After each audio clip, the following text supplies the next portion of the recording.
I'd like to now introduce Tanya Swetta, the co-founder and CEO of id8 Media Solutions, an integrated marketing communications firm that's headquartered in Mumbai, but has an office in New York as well. Their expertise ranges from working with startups and Fortune 500 companies alike. They've worked with local and global brands across sectors. Tanya, welcome and thank you so much. A message to women, right? Like women, I feel like all women are inherently, we are amazing multitaskers. We're amazing problem solvers.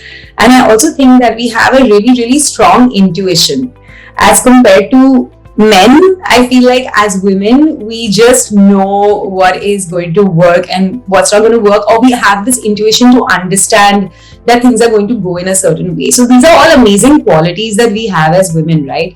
And of course, I think that for women entrepreneurs, I think it's about taking that step, making those bold decisions, do it.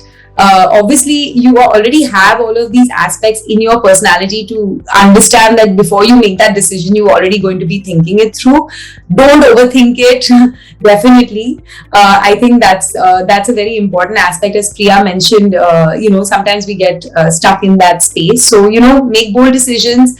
If you have that drive to be an entrepreneur, you already have all the qualities that an entrepreneur requires. So make those decisions, move ahead with confidence.